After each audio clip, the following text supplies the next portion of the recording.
¿Qué tal? Bienvenidos a Club de Prensa. Soy María Luisa Rosell, hoy por Juan Carlos Iragorri, conductor y director de este espacio periodístico, quien se encuentra fuera de la ciudad de Washington.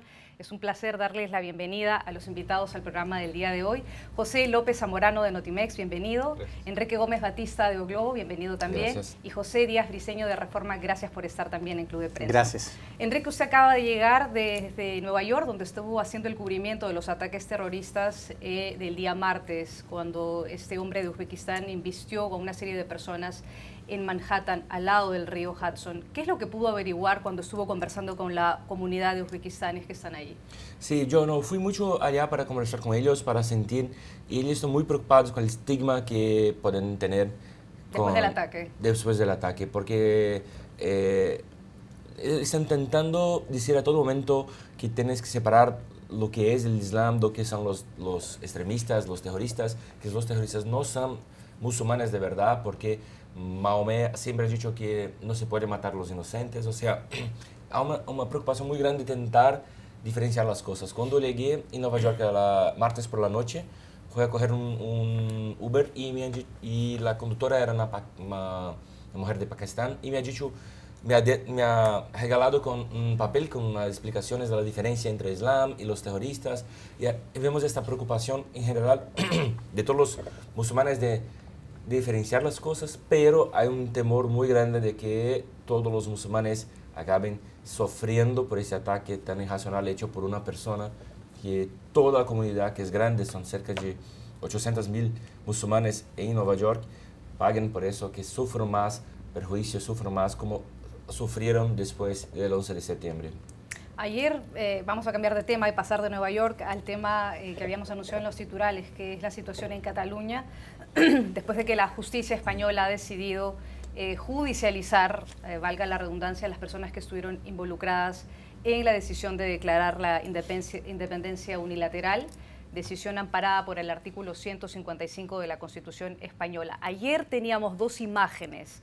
Por un lado, la de Oriol Junqueras, el vicepresidente destituido del gobierno catalán, junto a otros miembros concejales del gobierno catalán desaforado, compareciendo ante la justicia española. Y por otro lado, en la televisión teníamos la imagen de un Carles Puigdemont, ex presidente del gobierno catalán, que no acudía a la justicia española y que en Bruselas se tomaba un café. Entonces las especulaciones eran sobre la desunión de la causa independentista, de los políticos que habían apoyado esto a través de un referéndum que ha sido calificado como inconstitucional por el gobierno español. Hoy hay otra interpretación a la luz de lo que está pasando en el transcurso de las últimas horas, y es que para algunos ahora se considera que podría ser más bien la decisión de la justicia española de judicializar a algunos de los involucrados, un motivo para unificar las fuerzas independentistas para aquellos que aspiran a postular a las elecciones del 21 de diciembre que han sido convocadas por el gobierno español el día viernes pasado. ¿Esa es una interpretación válida en ese contexto, José? Me parece que sí. Yo creo que en 24 horas cambió esta dinámica, como bien lo apuntas, especialmente porque en ambos lados, personas que están en ambos lados del debate, creen que las medidas cautelares que determinó la jueza Lamela fueron desproporcionadas, ¿no? Es decir, yo creo que hay delitos en los cuales incluso se da libertad caucional y sin embargo en este caso no hubo esa posibilidad para las personas que ahorita están en prisión, como bien dijiste, incluido el ex vicepresidente Oriol Junqueras. Solo se le permitió salir a Santi Vila porque fue una de las personas que renunció antes de que procediera esta pseudo declaratoria de independencia. Y entonces se está viendo ahora a nueva luz la propia acción del señor Carles Puigdemont, que inicialmente se había dicho, bueno, está saltando del barco, tiene que enfrentar las consecuencias de sus acciones, buenas o malas, no tenía por qué irse a Bélgica. Ahora estamos viendo que hay gente que dice, bueno, probablemente tenía razón, porque la mano de la justicia está muy pesada sobre ellos y es mejor que esté defendiendo la causa desde fuera que desde adentro. Y en términos de la dinámica política ya estamos viendo dos elementos. Por una parte, como bien dijiste, que las fuerzas de la independencia que estaban atomizadas, ahora están hablando ya de formar un frente común para la postulación a las elecciones del 21 de diciembre, que sería uno de los efectos de despropósito que está teniendo esta percepción de que se está, como bien dijiste, judicializando la política o politizando la justicia en alguna manera. Y la otra, me parece que también es importante destacarla, es el hecho de que se está echando gasolina al incendio, ¿no? Si hubo alguna intencionalidad de tratar de hacer estas decisiones para regresar a una, digamos, normalidad democrática después de lo que fue una irrupción del orden legal, lo que provocó la decisión de la jueza fue lo opuesto. Ya vimos manifestaciones anoche en las calles, hay una convocatoria a una huelga general para el 8 de noviembre, lo cual confirma, por una parte, lo que habíamos dicho en este programa, que la solución judicial no va a resolver el problema político, sino por el contrario, por lo que estamos viendo, lo está agravando.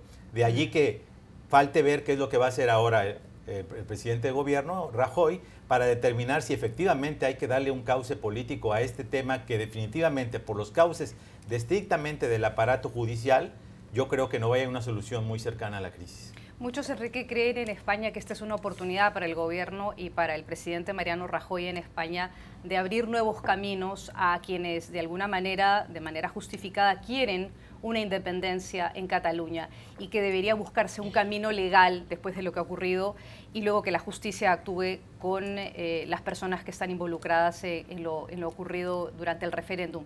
También hay quienes apuntan a que la decisión del gobierno ha sido un poco desmedida, presentar estos cargos, o de la justicia en este cargo, porque no es el presidente el que ha encausado a los imputados, sino la justicia española ha sido un poco desmedida frente a los involucrados. ¿Ha sido un poco apresurada la justicia en imputar a los involucrados con estos cargos de rebelión, de sedición, que les pueden acarrear 30 años de cárcel? ¿Y qué oportunidades se abre para Mariano Rajoy en esta crisis política? Bueno, sí, yo creo que fue un poco exagerado, no ayudó mucho, como ha dicho Pepe, fue gasolina sobre el fuego, o sea, en verdad sí está muy, me pareció que intentaron seguir muy al pie de la letra las leyes y en esos momentos no es necesario, no se puede hacer eso, ¿no? Porque se empeora las cosas. Creo que sí fue un regalo para los independentistas y creo sí que es un momento para Rajoy, pero no me parece que va a aprovecharlo. Rajoy ha tenido muchos momentos desde estas crisis, incluso podría haber actuado de forma preventiva y evitado que se llegara hasta este punto.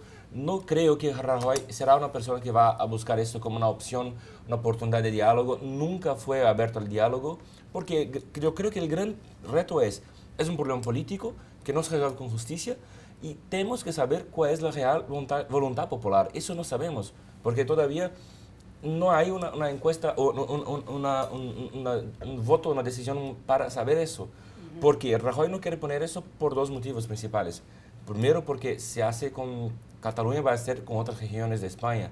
Y segundo, que probablemente también la propia estructura histórica de España desde el fin del franquismo sería debatida, o sea, incluso la vuelta a la República. Sería mover cosas muy tradicionales, muy serias en España. Yo creo que el PP no quiere hacer eso. Entonces, infelizmente, preveo que la crisis seguirá muy intensa hasta el 21 de diciembre y después no sabemos qué puede pasar, ¿no? Cada día estamos aprendiendo una cosa nueva después de los desenlaces de esta crisis política. Una de las cosas que ha llamado en esta crisis política en España es que la gente, después de que ocurrió el referéndum, después de que se tomaron las decisiones en Madrid y la justicia tomó las decisiones de encausar a los exmiembros del gobierno catalán, el ambiente en Cataluña, el ambiente entre los catalanes, es un ambiente de relativa paz. No hemos visto manifestaciones masivas ni violencia. Incluso los mismos independentistas han sido muy cuidadosos en hacer sus llamamientos para que sean siempre en medio de la paz. Marchas pacíficas o convocatorias pacíficas. Esa es una lectura muy interesante, es una característica muy interesante de cómo se ha manifestado la sociedad catalana.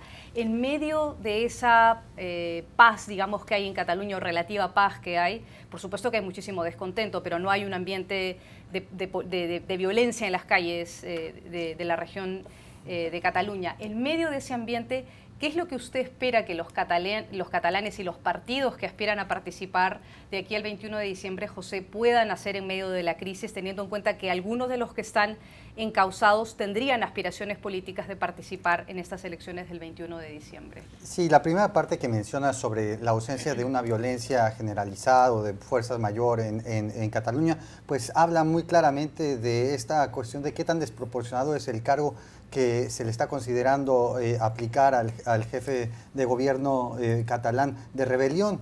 Me parece que esa cuestión de la violencia no ha estado presente.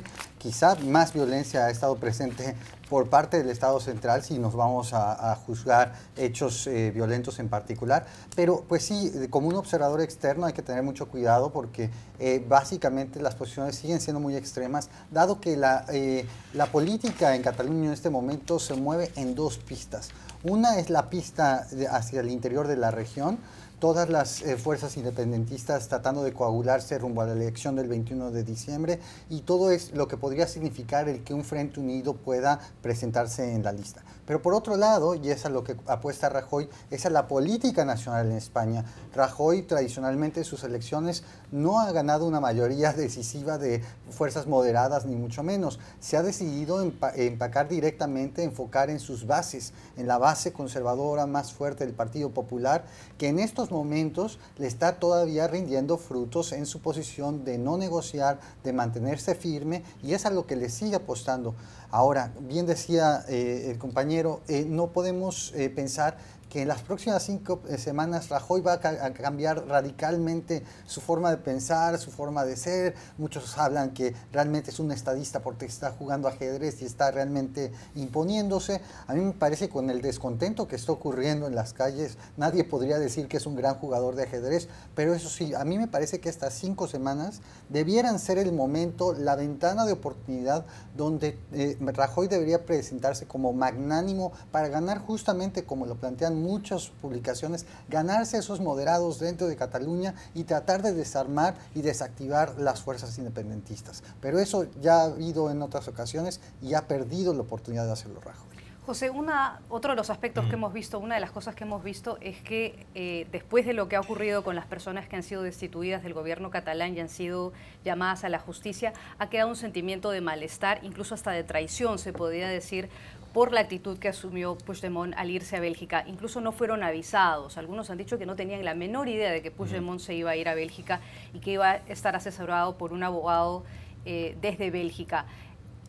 ¿Cuál es el futuro de Puigdemont? ¿Qué va a pasar con él? ¿Cómo queda él frente a todo esto? Es una pregunta muy interesante y justamente estuve presenciando algunas de las tertulias de la televisión española, que ahora tenemos la oportunidad de verla aquí en el área metropolitana de Washington, y me llamó la atención un punto de varios comentaristas, algunos de los cuales son catalanes y están opuestos a la independencia, que ahora ven las acciones de Puigdemont desde una óptica diferente, ¿no?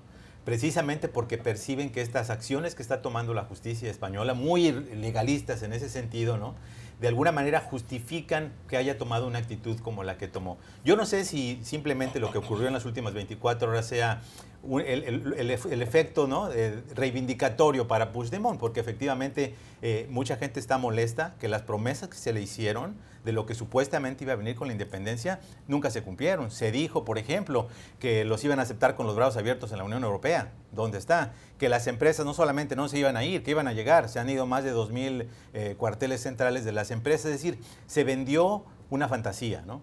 Y eso va a tener un costo político personal para la persona que lo haya estado presentando. Entonces, no sé si necesariamente la parte judicial lo reivindique del todo, porque todavía vienen partes más adelante que van a ser un reto para ellos en un sentido político, ¿no? ¿Y qué va a pasar con Bélgica? Que para Bélgica, para el gobierno belga, es bastante incómodo, José, tener a un señor Puigdemont en esas condiciones. Sí, definitivamente lo es, porque por una parte hay una inclinación natural de Bélgica y de otros países de la Unión Europea a preservar la unidad. Y yo creo que muchas personas queremos que se preserve la unidad de España. Sin embargo, también él tiene ciertos derechos como miembro comunitario y en última instancia el Estado de Bélgica, como Estado soberano, tendrá que tomar una determinación si existen los suficientes elementos para justificar una persecución política. Y en ese sentido, maquiavélicamente hablando, pareciera que este concepto del cargo, especialmente el de rebelión, que tiene implícito un elemento de violencia y de intento deliberado de derrocamiento del Estado, que en mi opinión yo no los veo en el caso de lo que está ocurriendo,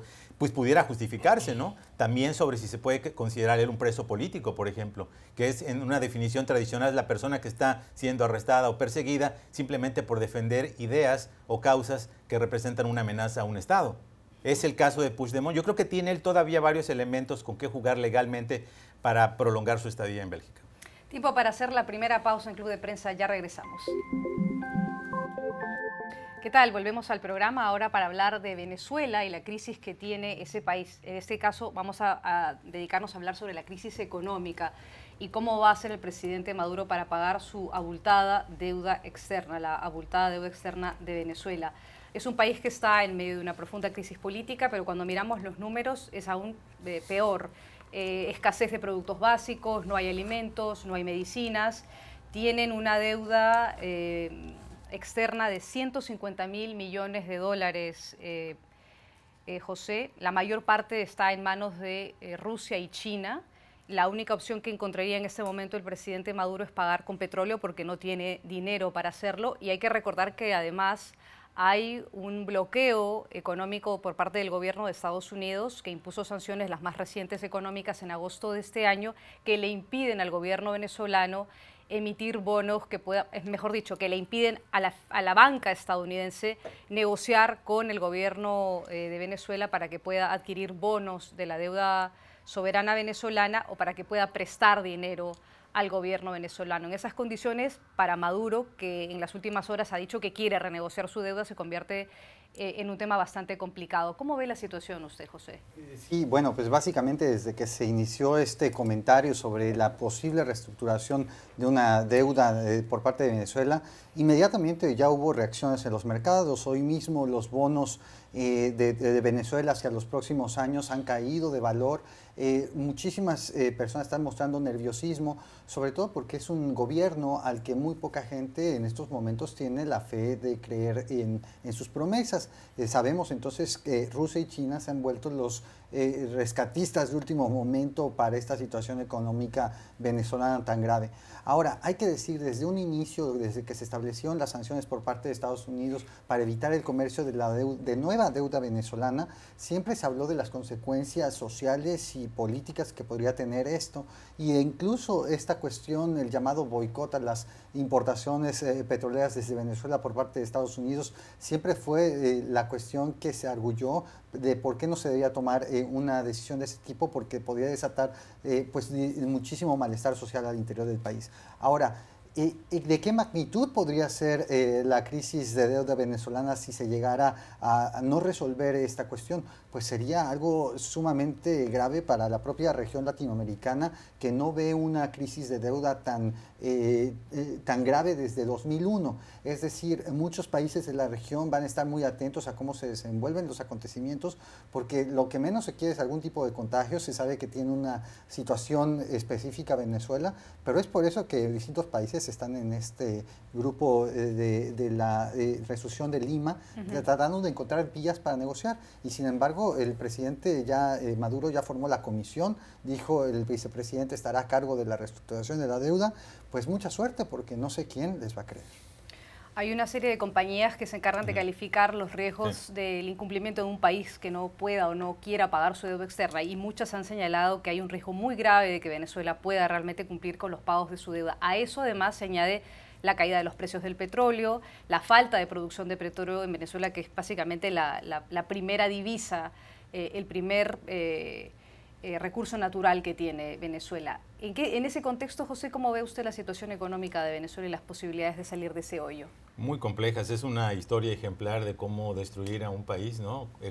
Gobernando por decreto en la economía, ¿no? De alguna manera es una consecuencia de estas decisiones que se tomaron cuando el gobierno decide lanzarse por un modelo económico a través del cual busca dictar cuáles son incluso los precios de las mercancías internas, ¿no? Se recordarán que él decidió cuánto costaba un refrigerador, etcétera. ¿Qué provocó? Provocó básicamente que se terminara la producción y el mercado interno.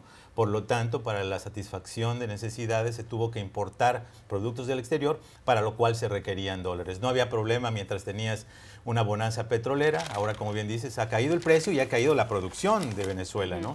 No le han quitado ese flujo que tiene hacia los Estados Unidos. Sigue siendo el tercer exportador neto de petróleo de Estados Unidos después de Canadá y de Arabia Saudita. Sin embargo, los recursos que está obteniendo son menos en proporción de lo que lo estaba haciendo con anterioridad. En ese contexto no se ve nada claro. Tiene el gobierno compromisos de más de 3.500 millones de dólares que cumplir entre octubre y noviembre. Ya ha dado más de 70.000 millones de dólares en pagos de principal y de intereses. Y en el escenario donde se restringen las avenidas para hacer un acceso a los mercados de capital, ¿quién va a querer renegociar y en qué términos?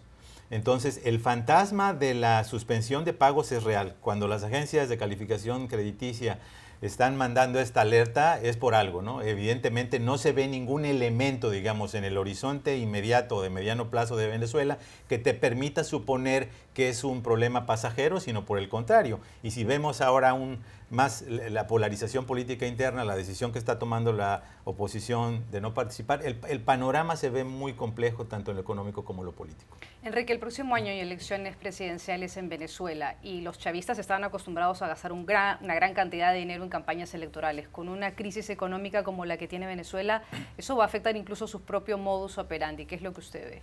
Sí, tenemos que acordar eso, que en verdad parte de todo el apoyo del chavismo y fue mucho baseado en mejoras para las poblaciones más pobres, a veces muy populistas, como donando productos o donando servicios a precios muy bajos que no son verdaderos. De eso está también en parte de este problema social, pero cada vez hay menos espacio para eso. Acordemos que hace poco más de 2 meses el presidente Nicolás Maduro fue a la tele para pedir que las personas empiecen a crear conejos para comer, porque no hay que comer, no hay como comer proteína en Venezuela.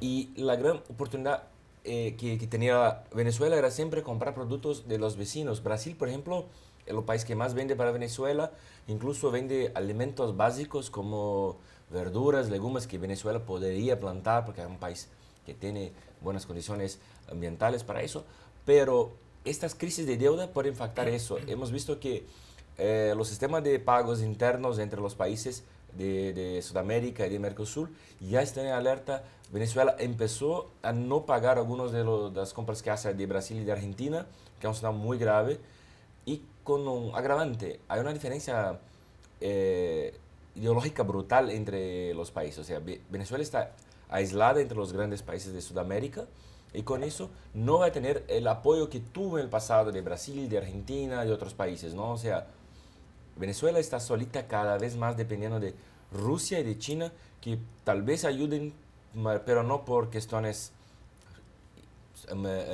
económicas, claramente. Ni por largo tiempo. Ni por largo tiempo y ni por cuestiones de derechos humanos, pero que tienen interés en hacer eso bases para contraponerse a Estados Unidos o tener una fuerza de negociación, pero los venezolanos cada vez más sufriendo y eso puede ser impacto en las próximas elecciones. Sabemos que cuando afecta mucho directamente la vida de las personas, eso realmente puede cambiar. Lo que no sabemos es los resultados electorales van a reflejar eso, ¿no? Porque nadie confía en los números oficiales de las elecciones en Venezuela. De Venezuela vamos a volver a Estados Unidos para hablar del presidente Trump, de sus encuestas más recientes y de la gira que inició el día de hoy al Asia. Es la primera vez que el presidente Trump, desde que es elegido y llega a la Casa Blanca, hace una gira tan importante, además tan larga, ¿no? Son 14 días y incluye varios países, Japón, China, Vietnam, y también está en Corea del Sur y también va a Filipinas a entrevistarse con el controvertido presidente Duterte. En la víspera de que estaba por salir el presidente Trump hacia esta gira en el Asia, conocemos las últimas cifras que trae el Centro de Investigación Pew respecto de la aprobación y la desaprobación del presidente Trump. Otra vez cifras bastante poco alentadoras para su gestión. 34% de los estadounidenses, según este estudio del Pew, aprueba la gestión de Trump, 59% la desaprueba. Pero la aprobación de Trump no está tan mala como sí lo está la de los demócratas y los republicanos. Los republicanos aún peor, me refiero a los republicanos en el Congreso. 22% de los estadounidenses aprueba la gestión y el trabajo que hacen los republicanos. Solamente el 29% aprueba la de los demócratas. Los republicanos en el Congreso no están muy bien vistos últimamente, José. ¿Qué expectativas tiene usted primero de la gira del presidente en un contexto donde tiene una popularidad muy baja, donde ha tenido una semana bastante complicada con acusaciones muy serias al entorno de su campaña electoral, al equipo de su campaña electoral, tres personajes acusados con cargos federales en la justicia estadounidense y viaja a Corea del Sur, a hablar sobre uno de los temas más complicados en relaciones exteriores como es el tema de la amenaza norcoreana con sus armas nucleares? Pues yo creo que en este caso el resto del mundo va a compartir mi preocupación de lo que pueda pasar en Corea del Sur, ¿no? Es decir, la actitud que había asumido beligerante en relación específica y personalizada hacia su líder Kim Jong-un, ¿no? que había sido ya advertido el presidente por varios de sus colaboradores, algunos de los cuales son militares, ¿no?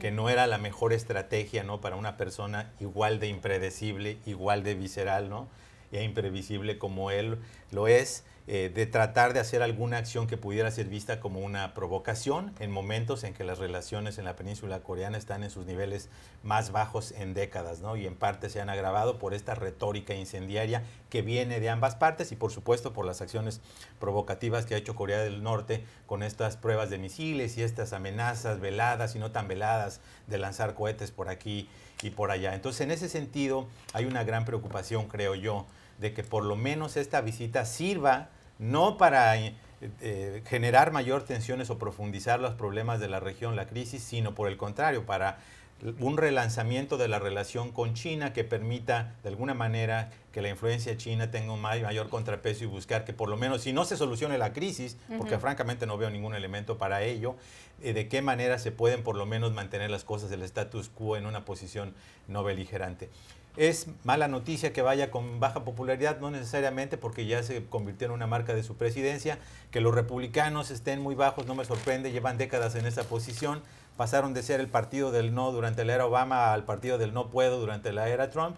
No han aprobado ninguna pieza mayor de las propuestas del presidente. Se están atorando incluso en la propia reforma fiscal, donde no hay voces muy claras. Lo que se ofreció al principio de $4,000 por familia, ahora ya se redujo a 1,100. Y la última encuesta específica sobre la percepción de los estadounidenses de la reforma fiscal es que 6 de cada 10 creen que va a beneficiar a los ricos y no a ellos. Entonces es un escenario explosivo, lo digo metafóricamente en lo exterior, pero también en la política interior, ¿no? Porque el presidente acaba de anunciar, por ejemplo, que no va a permitir que se introduzca en las negociaciones presupuestales de fin de año el tema de DACA, ¿no? Su situación con los hispanos está mal, 7 de cada 10 hispanos lo ven desfavorablemente, es un poquito menos que los 9 de cada 10 afroamericanos. Sin embargo, si combinas ese elemento de escepticismo sobre el beneficio y la transminación real de beneficios de sus políticas, con la nueva temporada del Obamacare y el hecho de que están subiendo ya las primas para todo mundo a nivel nacional y muy probablemente van a afectar también a parte del núcleo duro de sus electores que requieren de los subsidios para financiar sus planes de cobertura médica, yo creo que el panorama político y económico para el presidente no lo sé muy bien, con la única excepción de que el país sigue creando empleos. Esta misma mañana se crearon 261,000 empleos no agrícolas, la tasa de desempleo bajó a su nivel más bajo en 17 años, 4.1%. Esas son buenas noticias y de alguna manera son un poquito de oxígeno que le permiten estar hablando de logros durante su mandato. A pocas horas de salir para el Asia, Enrique, el presidente, funcionarios de la Casa Blanca dieron una conferencia de prensa, entre ellos el general McMaster, y los periodistas le preguntaron, ¿el presidente podrá dejar de tener un lenguaje un poco beligerante, haciendo un poco mención y referencia a lo que decía José? ¿El presidente tendrá un discurso distinto en medio de que va a hablar de un tema tan serio como Norcorea? Y McMaster y otros funcionarios dijeron, la verdad es que no sabemos, eso depende del presidente. El presidente utilizará el lenguaje que quiera utilizar, nosotros no podemos hacer nada frente a eso. ¿Es esa una de las dificultades más grandes de la presidencia de Trump cuando hace una gira tan importante como esta? Sí, bueno, yo creo que tenemos que pensar un poco en el contexto, ¿no? Trump no es casualidad, casi siempre habla más fuerte o habla más polémicas cuando tiene otros problemas. Utiliza mucho eso como una cortina de humo, o sea, una forma de distraer un poco el público de los grandes problemas. Estamos con un gran problema que son los cargos judiciales. O sea, Trump puede usar esta gira, claro, para intentar cambiar un poco el tema, para intentar volver a conquistar parte de sus electores. Hemos visto que las encuestas muestran una pérdida leviana pero constante de apoyo entre los electores republicanos que todavía siguen como un 70% apoyando el gobierno Trump. Esto, vale lembrar, estos números no impactan los 3 grandes eventos que se pasó esa semana.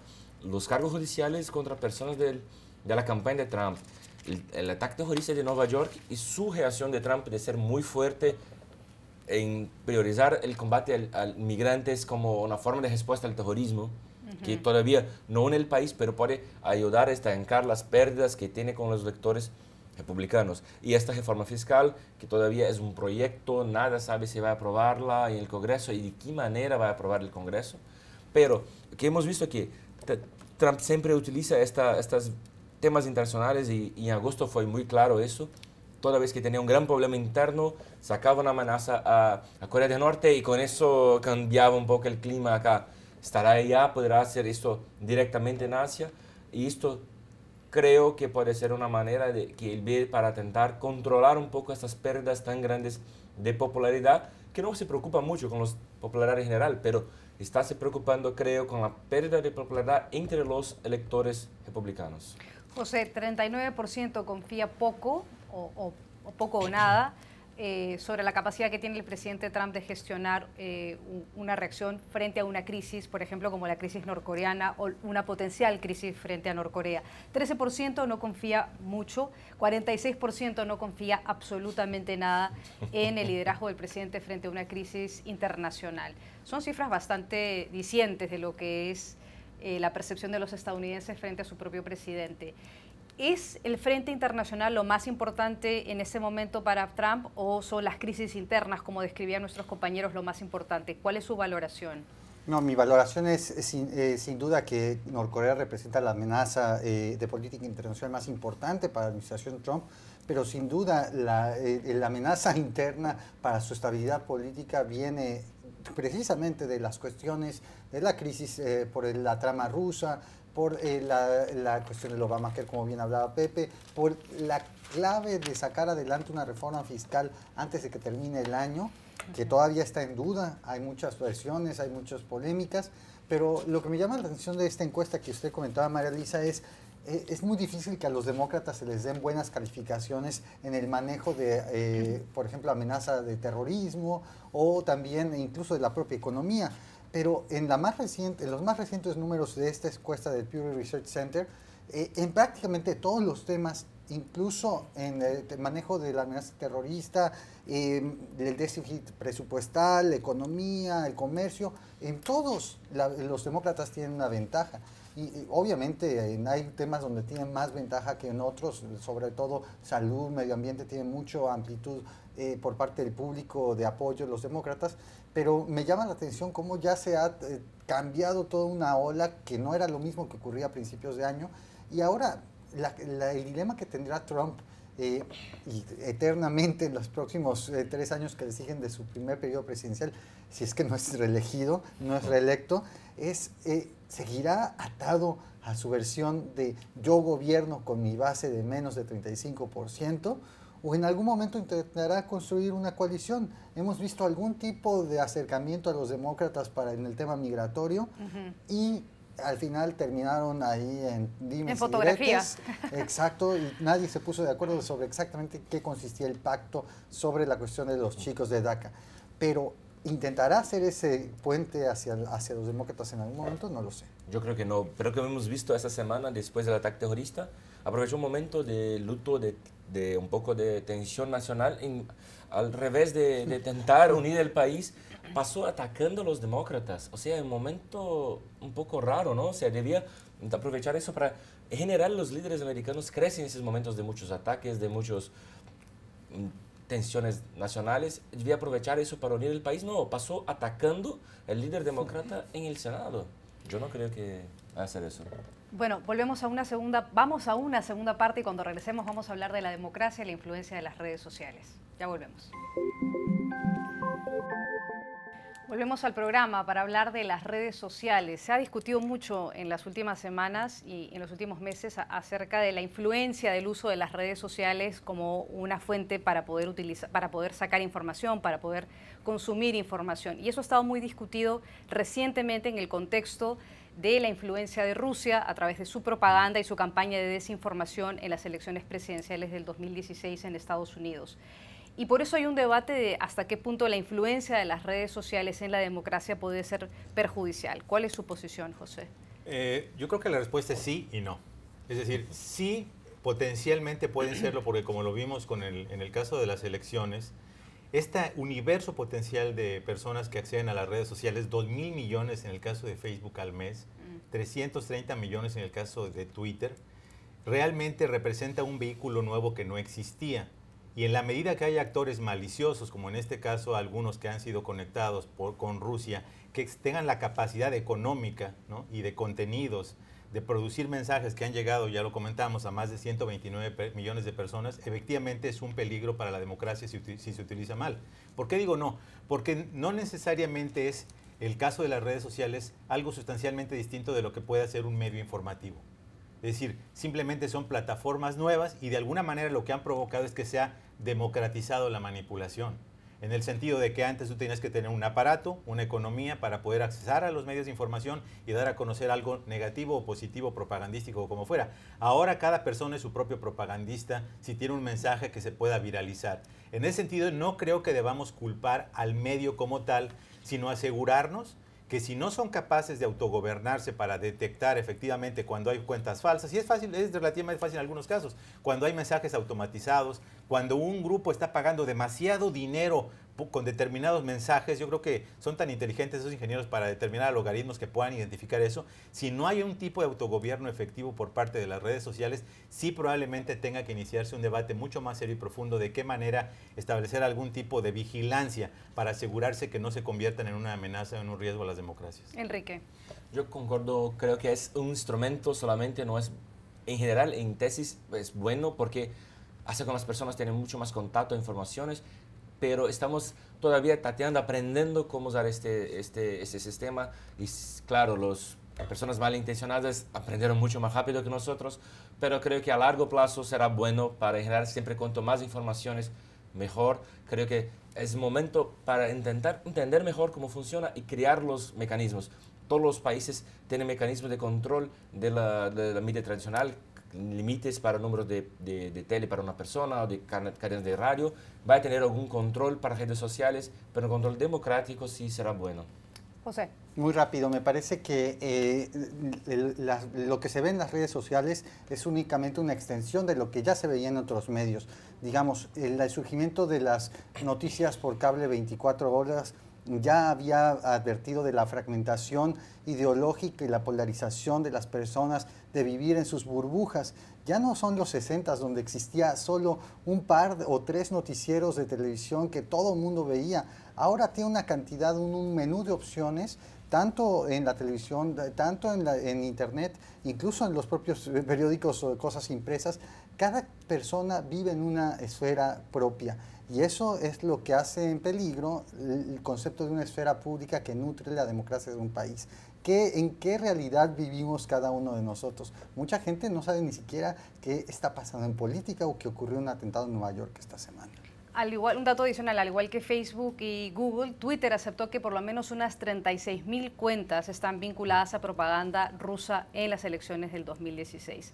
Con ese dato vamos a una pausa, la tercera, y luego regresamos a Club de Prensa. Ya volvemos. Ahora vamos a hablar de un tema sumamente importante, la mantequilla. Puede sonar un poco trivial, pero para los franceses es muy importante. Son los grandes consumidores de la mantequilla, los grandes productores de mantequilla en Europa y en el mundo, pero resulta que ahora hay un déficit de producción de mantequilla y eso les preocupa a los franceses. No es un ingrediente, es parte de... No, sí, por favor, adelante. No, exactamente, me hiciste pensar.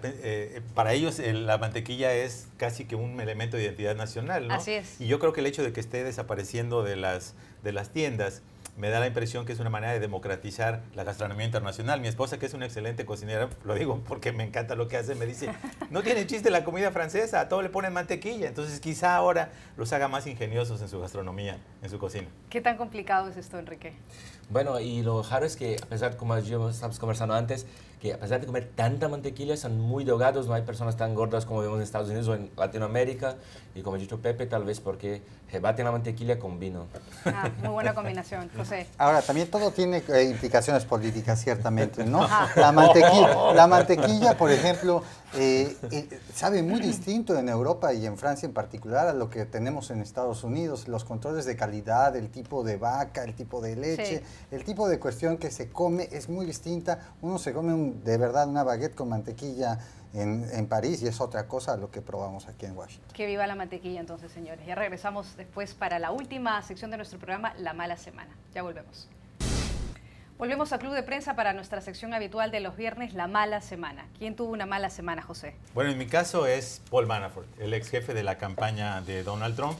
La crónica de un arresto anunciado, aunque se sabía ya desde hace algunos meses que estaba siendo objeto de una investigación especial por parte del FBI cuando catearon su casa. Yo creo que el tamaño del encauzamiento, las implicaciones que ello representa, 12 cargos criminales, incluida conspiración contra Estados Unidos, lavado de dinero, no haberse certificado como un cabildero de un gobierno extranjero, declaraciones falsas, etcétera, etcétera, muestra lo que sí es, creo yo, un peligro mayor para las democracias que las redes sociales. El hecho de que figuras con mucha influencia, una influencia, diría yo, desproporcional, puedan influir en el proceso político tras bambalinas, en este caso defendiendo los intereses de Ucrania, con sus contactos a lo largo de varias décadas en la política, y que de alguna manera haya pasado desapercibido por muchos años hasta que se abre esta caja de Pandora, que es la investigación criminal del fiscal Robert Mueller, que quizá nunca nos habríamos enterado de todo esto que está pasando de no ser por eso. Yo creo que esto es una llamada de alerta muy importante de todas esas fuerzas que trabajan en el interior de esta democracia de Estados Unidos, muchas veces lubricados por contratos invisibles, opacos, y que ganan cantidades millonarias que no sabemos con qué objeto. Yo creo que es una buena llamada de atención para que se transparente ese tipo de procesos y se cumplan con los requisitos de la ley. Enrique, ¿quién tuvo una mala semana? Kevin Spacey, el astro de House of Cards, fue acusado de tener intentado abusar sexualmente de un niño de 14 años, hace 26 años. Y con eso, una tremenda ola de cosas malas pasó con él. Otros 5 hombres acusaron a él y le aprovechó este momento para intentar también disfrazar esta acusación y anunció que era homosexual, era gay. Y con eso toda la clase artística de Estados Unidos se puso contra él, diciendo que estaba utilizando esta información para intentar encubrir un crimen, que intentar forzar actos sexuales con un joven de 14 años. Y no para de tener problemas. Ayer su asesor ha dicho que va a procurar un servicio médico, pero no dice muy bien por qué. Y con eso fue muy malo para él. Perdió la premiación que tenía especial. Le quitaron un Emmy. Le quitaron un Emmy, exactamente. Y la única buena noticia de toda esta tragedia para él personal es que quitaron la última temporada de House of Cards, que para mí es bueno porque está muy mala. Hace los 2 últimos años está perdida, entonces vamos a acabar. No tenemos más House of Cards. José. Sí, ¿qué momento estamos viviendo para esta cuestión del acoso sexual? Me parece algo relevante, esperemos que quede más hacia una cultura permanente. Y la mala semana la tuvo justamente el ministro de la Defensa británico, el señor Michael Fallon, quien debió renunciar a su puesto porque se le recordó un incidente de hace 15 años de ponerle la mano en la rodilla a una periodista. Él se defendió diciendo... bueno, la verdad es que la cultura ha cambiado y cosas que antes se aceptaban ahora ya no se aceptan, pero bueno, entonces pues no fue algo tan... A mí me parece terrible esa defensa, a mí me parece que es terrible la semana que ha tenido el señor Fallon. Qué bueno que renunció y esperemos que esto se concrete en una cultura que cambie permanentemente y las leyes castiguen lo que no es correcto hacer. No ha sido solamente el único, ¿no? Ha sido Michael Fallon, han sido Kevin Spacey, Dustin Hoffman tiene también una denuncia pendiente, el vicepresidente de la radio pública NPR también acusado de acoso sexual. Esto se extiende no solamente en Francia también, en el Reino Unido, en América Latina también hay casos. Lamentablemente es una cultura extendida y ojalá que acabe como ustedes muy bien han dicho. Se nos acabó el tiempo en Club de Prensa el día de hoy. Gracias a ustedes por su sintonía y a nuestros invitados por estar en el programa del día de hoy. José López Zamorano de la agencia de noticias Notimex, gracias. Enrique Gómez Batista de O Globo y José Díaz Briceño del diario Reforma. Gracias a ustedes, nos vemos en otra oportunidad.